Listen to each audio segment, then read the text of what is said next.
참고할 말씀은 신약성경 히브리서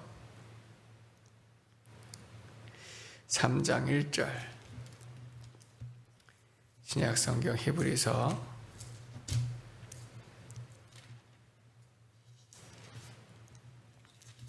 3장 1절 말씀만 같이 읽겠습니다. 그러므로 함께 하늘의 부르심을 받은 거룩한 형제들아, 우리가 믿는 도리의 사도시며 대제사장이신 예수를 깊이 생각하라. 아멘. 히브리서와 같은 경우에는 그 독자가 되게 유대인들을 향한 말씀 서신입니다. 초대교회는 그게 유대 공동체와 또 이방인들 공동체, 유대인과 이방인들이 섞여 있는 그런 공동체가 있었는데, 이 히브리서 같은 경우에는 성경 말씀을 잘 알고 있던 유대 공동체, 또 성도들, 그리고 아직 예수를 믿지 않지만 유대인들을 향해서 예수가 메시아고 그리스도고 우리의 구주이시다 라는 것을 성경 말씀을 근거로 해서 분명하게 증거하는 말씀입니다. 오늘 말씀의 제목을 예수를 깊이 생각하라 라고 하시는 말씀으로 함께 나누는데, 사실 히브리서는 누가 이 말씀을 기록했는지 그 저자가 남겨있지 않습니다. 그러나 대부분 학자들이 아마 사도 바울이 기록한 것 같다. 그의 문체와 또 그의 내용들이 다른 서신들과 비교해 봤을 때 사도 바울일 것이다 라고 하는 의견들이 대부분인데, 사도 바울은 다른 서신서에는 자신을 분명하게 기록하였어요. 맨 나중에 된 하나님의 예수 그리스도의 사도된 자, 주의 종된 자, 분명하게 자신을 기록하고 있는데 히브리서에서는 그 이름을 기록하지 않았습니다. 이를 두고 사도 바울이 기록할 수도 있고 기록할 수도 하지 않을 수도 있는데, 사도 바울은 이 복음서를 기록할 때 자신의 이름을 넣어야 될 이유가 분명하면 이게 복음을 위하고 주를 위한다면 자신의 이름을 드러내는 것이지 자신을 드러내고자 함이 절대로 아닙니다.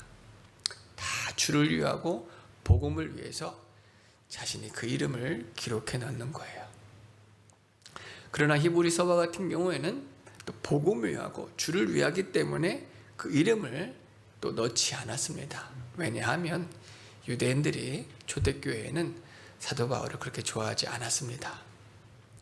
왜냐하니까 이방인들에 대한 복음을 전하면서 마치 사도 바울이 모세의 율법을 폐하는 것처럼 보이고 유대 공동체를 흔드는 것처럼 여기는 자들이 많이 있었기 때문에 예수를 믿지 아니한, 예수를 믿는 그리스도인들 중에서도 사도 바울을 대적하는 자들이 있었고, 또 유대 공동체 자체에서 그가 얼마나 싫고 미웠던지 사람들을 보내요, 첩자들을 보내요, 사도 바울을 죽이고 고소하고 대적하는 자들이 많이 있었기 때문에 사도 바울이라고 하는 이름으로 복음을 전하면, 글을 쓰면 아무리 그 내용이 좋더라도 편견을 가져서 읽지 않기 때문에 사도 바울은 자신의 이름을 가리우고 예수가 그리스도고 하나님의 또 메시아, 우리 구주, 성경에 말씀대로 오신 분이시다 라고 하는 이 진리를 성령을 통해서 증거해 주시는 거예요. 사도 바울은 먹든지 먹을 수도 있고 안 먹을 수도 있고, 자신의 이름을 기록할 수도 있고 안 기록할 수도 있고, 그것은 중요하지 않고 무엇을 하든지 복음이 영화롭게 되어지길 원하는, 복음이 영화롭게 되어진다면 자신이 먹을 수도 있고 안 먹을 수도 있고 할 수도 있고 안 할 수도 있고 항상 주를 위해 살았던 것을 볼 수가 있습니다. 그러면서 사도 바울은 복음 전하는 일을 위해서는 자신의 생명을 조금도 귀하게 여기지 아니하고 최선을 다해서 복음을 전하면서 더 예수가 깨달아지고 감격되어지는 거예요. 그리고 초대교회에 이 복음으로 인해서 예수 그리스도로 인하여서 고난받고 고통받는 성도들에게 우리 예수를 깊이 묵상하고 깨닫고 더 믿음의 견고히 서라고 이러한 말씀을 오늘 기록해 주신 줄로 믿습니다. 그러므로 함께 하늘의 부르심을 받은 거룩한 형제들아 라고 또 말씀해 주시는 거예요. 우리는 하나님의 부르심을 받은 거룩한 주의 형제들인 줄로 믿습니다. 이게 얼마나 놀라운 은혜인 줄 몰라요. 우리가 먼저 하나님을 사랑한 것이 아니에요. 주님을 찾고 구하고 부른 것도 아닙니다. 주님이 우리를 만나 주셨고 찾아와 주셨고 구원해 주셨어요. 우리는 하늘의 부르심을 받은 거룩한 주의 성도들인 것을 감사하시기를 바랍니다. 감격하시기를 바랍니다. 찬양하시기를 바랍니다. 하나님께서 우리를 얼마나 사랑하시는지, 하나님이 세상을 이처럼 사랑하사 독생자를 주셨으니 이는 저를 믿는 자마다 멸망치 않고 영생을 얻게 하려 하심이니라. 누구든지 예수님을 믿기만 하면 죄의 사함을 받는데 그 믿음을 또 주시는 분도 하나님이세요. 사람들이 혹 이렇게 말합니다. 그럼 누군 구원받고 누군 구원받지 못했는데 그건 불공평한 것 아니냐? 누구에게 믿음 주셨고 누구에게 믿음 주시지 않은 것 아니냐? 절대로 그렇지 않습니다. 하나님은 모든 사람에게 독생자 예수님을 내어주시는데 그 예수님을 영접하는 사람이 있고 영접하지 아니하는 사람이 있다는 거예요. 우리가 예수님을 영접하는 것, 진리를 깨닫고 나니까 이것도 내 의지가 아니었어요. 하나님의 전적인 은혜였다는 거예요. 그거를 더 가르쳐 주시는 것이지 이 사람에게는 믿음을 처음부터 주지 않으셔서 믿지 않은 것이고 우리에게는 믿음을 주셔서 믿음이 주어진 것이 아니라는 거예요. 이 복음이 들려지게 하시고 믿어지게 하시고 예수님을 구주로 영접하여서 진리를 깨닫고 구원함을 얻었는데 하나님께서 나를 만세전부터 알고 계셨고 나를 위해서 독생자를 내어주셨고 이 마지막 때에 이 복음이 내 귀에 들려지게 하시고 믿어지게 하신 것, 은혜가 아닌 것이 하나도 없구나. 내 공로가 되는 것이 아무것도 없구나. 다 전적인 하나님의 은혜구나 라는 것을 깨닫게 되어지는 거예요. 우리는 이런 놀라운 은혜를 받았습니다. 하나님의 부르심, 하늘의 부르심을 받은 거룩한 형제들, 하나님의 백성 된 것을 감격하시고 감사할 수 있기를 바랍니다. 그러므로 우리가 믿는 도리의 사도이시며 대제사장이신 예수를 깊이 생각하라. 그 예수님에 대한 진리를 더 깨닫고 더 깨달으라고 말씀해 주시는 거예요. 우리 말씀 한번 보겠습니다. 그 위에 있는 말씀인데요. 2장 17절로 18절, 히브리서 2장 17절로 18절 같이 읽겠습니다. 그러므로 그가 범사의 형제들과 같이 대심이 마땅하도다. 이는 하나님의 일을 자비하고 신실한 대제사장이 되어 백성의 죄를 속량하려 하심이라. 그가 시험을 받아 고난을 당하셨은즉 시험 받는 자들을 능히 도우실 수 있느니라. 예수님은 하나님이십니다. 다 알고 계시고 능치 못하심이 없으신 전능하신 하나님이에요. 근데 그분이 사람이 되신 것은 정말 놀라운 일이 아닐 수가 없어요. 어떤 사람들은 이걸 믿지 못하는 거예요. 믿지 않는 것이 아니라 이걸 용납하지 아니하는 거예요. 하나님이 사람이 되어진다는 것 자체가 아주 불순한 일, 말도 안 되는 일, 하나님의 영광을 가리우는 일, 신성 모독하는 일, 말도 안 되는 일로 여기는 거예요. 그러나 하나님 그 말도 안 되는 일, 믿지 못할 그 일을 행하셨어요. 그 이유가 우리를 구원하시려고, 우리를 이만큼 사랑하신다고 알려주시려고. 많은 이유가 있습니다. 우리가 하나님께 나아가지 못하니 하나님이 우리를 찾아와 주시는 거예요. 하나님이 아무리 말씀을 하여도 듣지 못하고 깨달지 못하니 우리가 알아들을 수 있는 방식으로 오셔서 말씀해 주시는 거예요. 이게 얼마나 놀라운 은혜인지 몰라요. 똑똑한 사람들, 성경 많이 알고 잘 알고 있는 사람들만 구원받으면 우리가 어떻게 구원을 받아요? 못 알아듣잖아요. 하나님의 언어로 말씀하면 구원받을 사람이 얼마나 되겠어요? 그러나 어린아이라도 또 늙은 분이라도 배운 사람도 못 배운 사람도 누구든지 알아들을 수 있도록 하나님이 한 사람 한 사람 열어서 보여주시는 게 계시의 말씀인 거예요. 가르쳐 주시는 거예요. 물론 공부를 많이 하신 이 사도 바울 같은 경우와 베드로와 같은 경우가, 베드로는 어부 출신이란 말이에요. 근데 저가 진리를 많이 깨달아 증거한 것과 사도 바울이 진리를 많이 깨달은 그 증거하는 내용들이 보면은 사도 바울의 복음이 다듬어져 있습니다. 체계적입니다. 베드로의 복음은 거칠어요. 앞뒤가 없을 수가 있어요. 그러나 붙들고 역사하시는 분은 하나님이신 거예요. 이들에게 가르쳐 주시는 분은 하나님이시란 말이에요. 이들에게 맞게 가르쳐 주시는 거예요. 그들이 알아들을 수 있도록. 사도 바울이 똑똑해서 더 많은 것을 알았다? 절대로 그렇지 않습니다. 하나님이 열어주셔야지만 되는 거예요. 가르쳐 주셔야 되는 거예요. 그걸 은혜로 여겨야 되는 거예요. 그래서 그 배운 바를 내가 가진 그 지식으로, 내가 가진 그 재능으로 복음을 전할 때에 내가 하는 게 아무것도 없습니다. 하나님이 하셔야 되는 거예요. 역사하셔야 되는 거예요. 그래서 하나님께만 영광 올려드리는 거거든요. 사도 바울이 베드로처럼 복음 전할 수 있을 것 같아요? 강력하게 힘있게 절대로 못합니다. 사도 바울이 만일 자기의 복음을 베드로처럼 체계 있게 또 이렇게 깔끔하게 좋은 문장으로 쓰려고 한다 그러면은 자기 의지가 나오고 자기 의가 나오겠죠. 힘들어서 못해요. 하나님께 다 맡겨드리고 나가는 거예요. 그 예수님이 사람과 같이 되셔서 고난을 받으셨잖아요.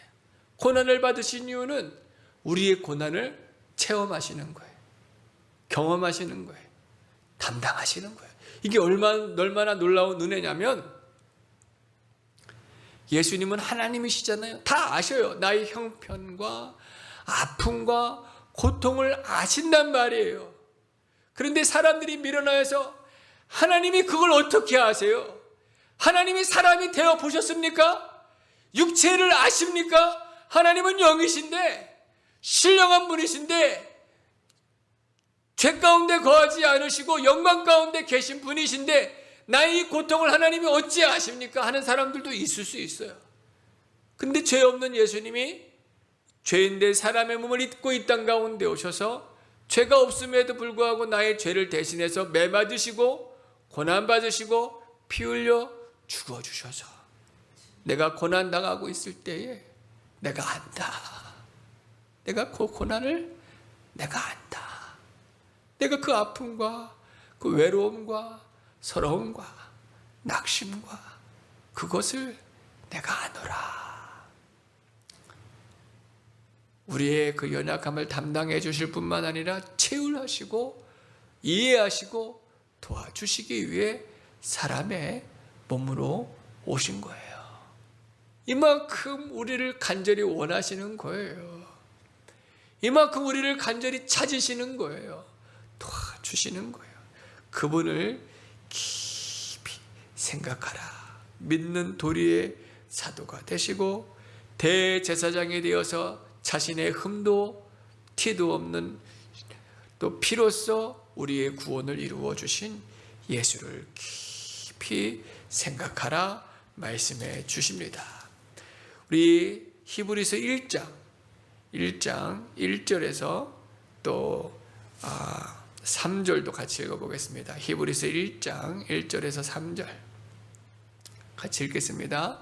옛적의 선지자들을 통하여 여러 부분과 여러 모양으로 우리 조상들에게 말씀하신 하나님이 이 모든 날 마지막에는 아들을 통하여 우리에게 말씀하셨으니 이 아들을 만유의 상륙자로 세우시고 또 그로 말미암아 모든 세계를 지으셨느니라.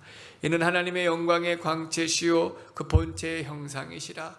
그의 능력의 말씀으로 만물을 붙드시며 죄를 정결하게 하는 일을 하시고 높은 곳에 계신 지극히 크신 이의 우편에 앉으셨느니라.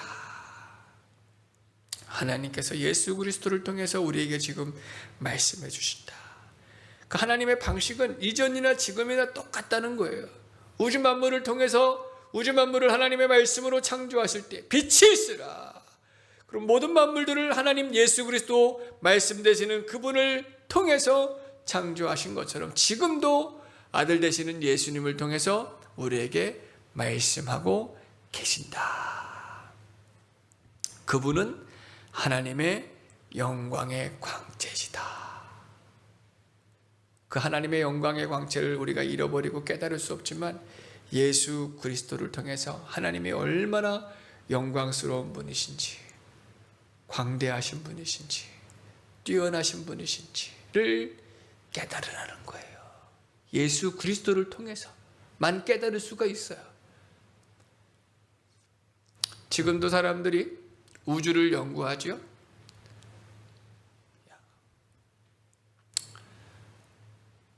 연구할 수가 없어요. 너무 광활해서 표현할 수도 없어요. 그 숫자를 셀 수도 없어요. 그 연수를 헤아릴 수도 없어요. 이거는 우리의 한계를 넘어서고 뛰어넘어서서 도무지 헤아릴 수가 없어요. 담아낼 수도 없어요. 우주뿐만이겠습니까? 사실 알고 보면 다 마찬가지예요. 그 만물들을 통해서 결국 하나님의 영광을 봐야 되는데 볼 수가 없거든요. 근데 우리 예수 그리스도를 통해서 그 하나님의 영광의 광채를 보아라. 하나님께서 예수님을 통해 하나님의 영광의 광채를 우리에게 비춰주시는 줄로 믿습니다. 그분이 얼마나 뛰어나시고 영광스럽고 존귀하신 하나님이신지를 예수 그리스도를 통해서 보아라. 예수님은 하나님의 본체의 형상이 되신다.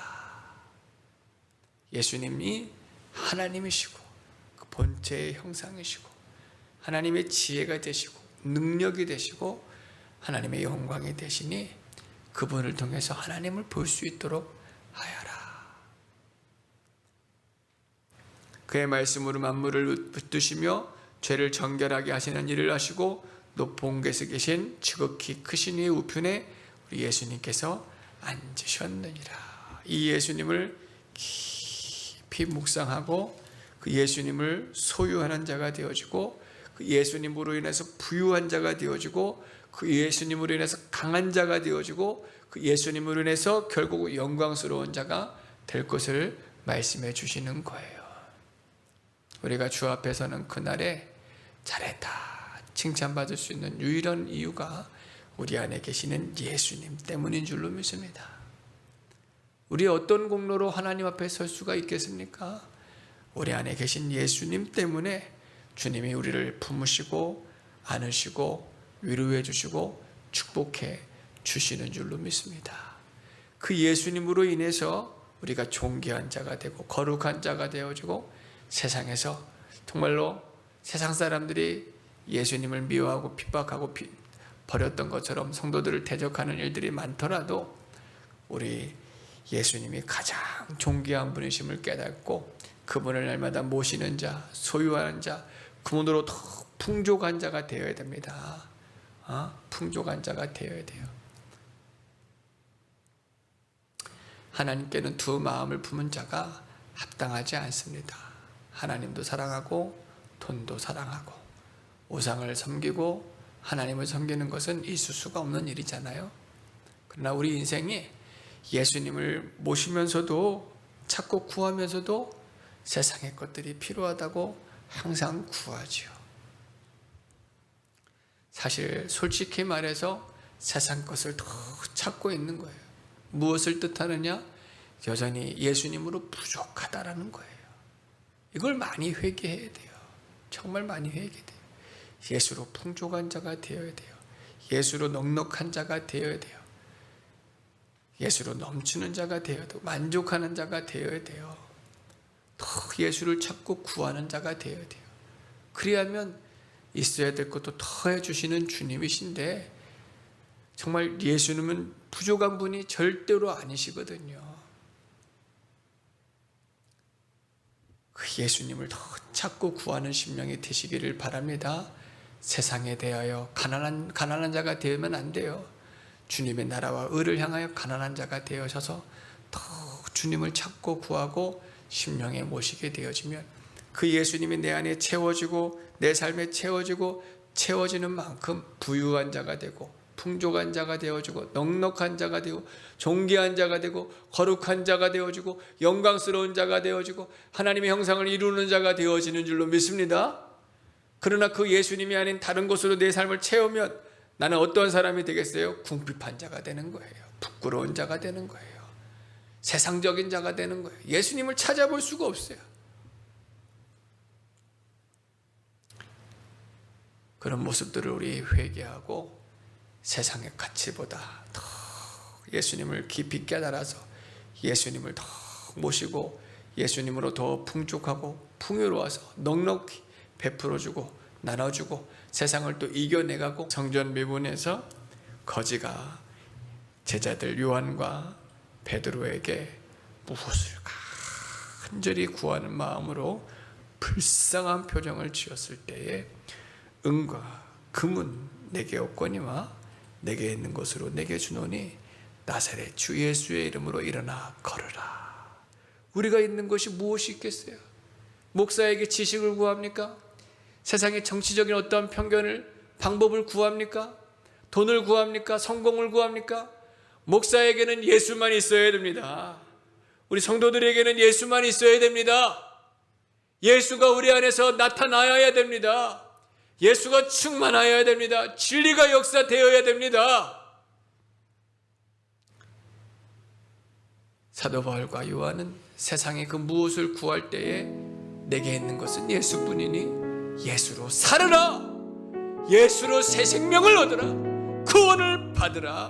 복음을 전할 때에 귀신이 떠나가고 병든 것이 고침받고 하나님 나라가 임하고 성령이 임하였습니다. 오늘 우리 예수로 교회가 예수로 충만한 예수로 베풀어주고 나눠주는 심령이 되어지고 우리 한 심령 한 심령이 예수로 충만한 교회가 되어줄 수 있도록 예수로 충만한 성도가 되어줄 수 있도록 자신의 심령을 붙들고 교회를 붙들고 동성으로 기도드리겠습니다.